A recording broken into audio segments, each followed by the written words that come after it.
How's it going, guys? Welcome back to another running video. Today we have an interesting video for you guys, as I'm going to be explaining the best running shoes for each type of sessions, like for example easy runs, steady runs and all that jazz. So let's get into it. Alright guys, so the first shoe I want to get into is the shoe that I use for recovery runs or just or for like day-to-day life, and this is the Nike Air Maxes. As you can see, it's very nice. The tongue is really good. It's quite easy to get your foot in, and yeah, the front looks pretty nice as well. It's very comfy, and I just like to use it for day-to-day stuff really. It's not necessarily more built for a running shoe at all. It sort of is, but it's sort of just built for like an everyday sort of thing. I use it for when I'm doing other activities as well, like walking. I sometimes use it for PE as well in school, and I use it for a range of different things really, and it's a very good shoe, nice and comfy. So yeah, pretty decent shoe, and so yeah, I suppose we'll get into the next shoe now. Okay then, so the next shoe we have is my trail shoes, which obviously I used for recovery runs and easy runs when out on the trails, because in my opinion, I think it's really important to do trail running, as it gets your mix-in surfaces. I don't know what I'm trying to say. Mix-in surfaces. So you're not just running on road all the time and pounding your legs. So running on a range of different surfaces is really good, like road, trail, even grass, or in cross-country conditions if you want. I know quite a few people who do that. And yeah, just basically like keeping it interesting as well. But anyway, my trail shoes I've had for around 2 years now, and they're still going really strong. Obviously if I was putting loads of miles in them, they would just be binned by now. However, because I'm only using them once a week, they've been lasting for 2 years, and it's really good. But anyway, they are the Salomon Speedcross, and yeah, very good, nice and grippy on the sole of the foot, and just an amazing shoe really, very comfy, very easy to get on, and like I said, very good in grip as well. So a very good shoe to have. It's very good. So now we move on to a new shoe, which I use for easy and steady runs, and that is the Asics Novablast, Asics Novablast, whatever you want to say. It's, as you can see, very good cushioning. It's got, I'm pretty sure it says what type of foam it is, an Amplifoam, and very good here. These bits are nice and squidgy here, and it's a very comfortable shoe. Like I said, I've not really had them long. I'm pretty sure I only did like 2 runs in them before I got hurt, obviously. Because I got hurt, I've sort of been using them for cycling a little bit. I've only used them for about 2 rides, but just want to break them in, really. And yeah, very good shoe, and yeah, it's also pretty good for more of the slower sessions, like progression runs, tempo runs, you name it. And yeah, it's very good. Gives me a good leg turnover, and my stride length feels very comfortable in it, as it should for every shoe, but It's very, very good shoe. It only cost me like, I don't know, like, I think it actually might have cost me under 110 quid, so it's a very good bargain as well. And yeah, very, very good shoe. So now we're getting into some of the shoes that I use for the more exciting sort of workouts and all that.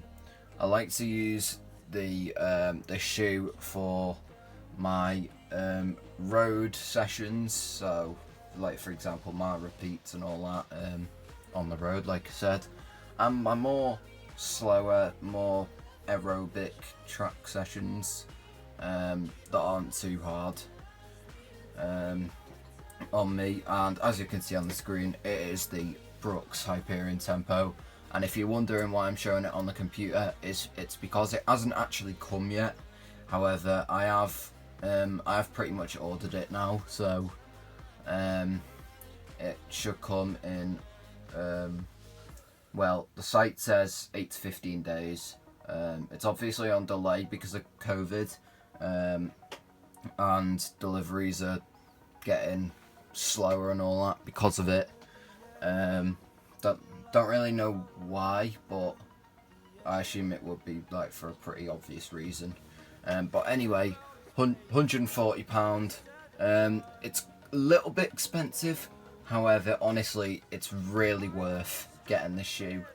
As you can see, very good sole.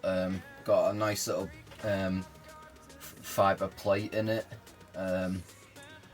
and obviously with the labels of Hyperion Tempo. I like the colourway as well, black with light blue. Very, very good. And yeah, it's, from what I've heard, it's really comfy. I used to use the Saucony Endorphin Speeds, and they were a very good shoe as well. So that's another option out there that I would recommend. However, from what I've heard, this shoe is even better, and I've also seen people like the Athlete Special, because he obviously runs for Brooks Running.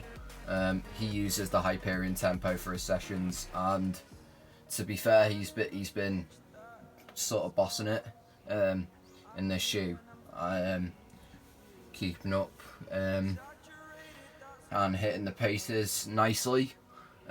So a very, very good shoe in my opinion. I'll probably let you guys know more about it, maybe make a video about it when I, for example, reach 100 miles in the shoe, or something like that. I'll probably just do a video that's like Brooks Hyperion Tempo, how it feels after like 100 miles or something like that. And I'll probably do this for all the other new shoes that I'll be getting as well. But anyway, let's move on to the final shoe. Alright guys, so we're now moving on to the shoe that I'll be using for the very fast track sessions and a lot of road races as well. And of course, as you can see on the screen, is the Nike Zoom X Vaporfly Next Percent. Very, very, very, very good shoe, as you all know.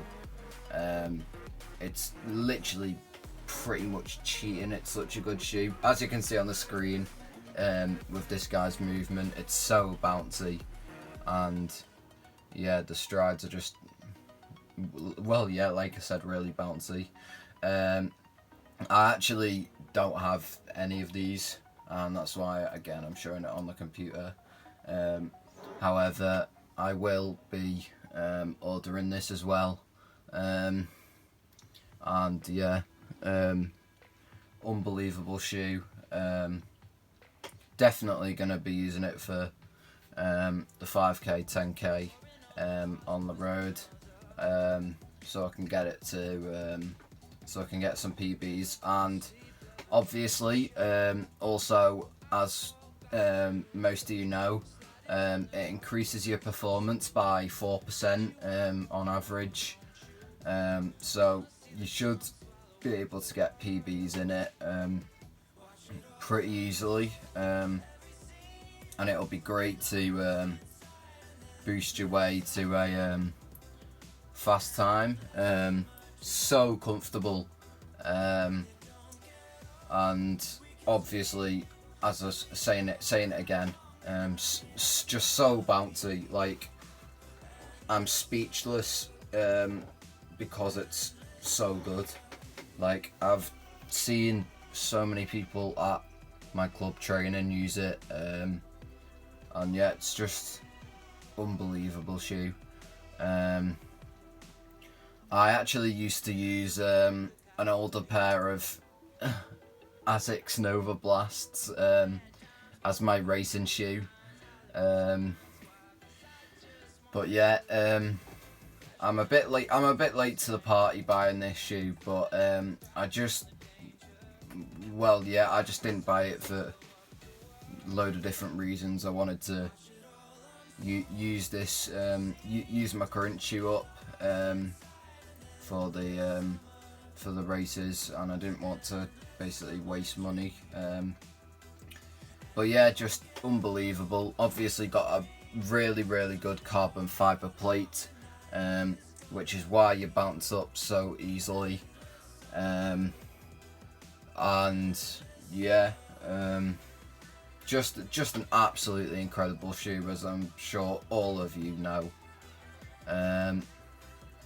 And then finally, I do have some new spikes I'm going to be wearing. However, I could find them, but it's rummaged in my cupboard, and to be honest, I can't really be bothered going to actually find them to show you guys. But yeah, it's a really nice pair of Adidas spikes, which cost about £100. I am considering buying a pair of Nike Dragonfly spikes, because I've watched a lot of reviews on them spikes from, for example, Chase Easterling, and also Brennan Draper runs as well. Two underrated channels, and if you don't know who they are, then what are you doing? Go and subscribe to them,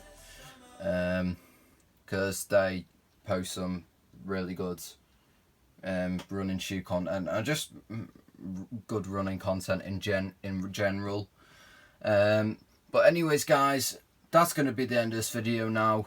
If you enjoyed it, smash a like on it, subscribe, and comment on any other video ideas of what you of what you want to see next. And I'll see you guys in the next one. Peace.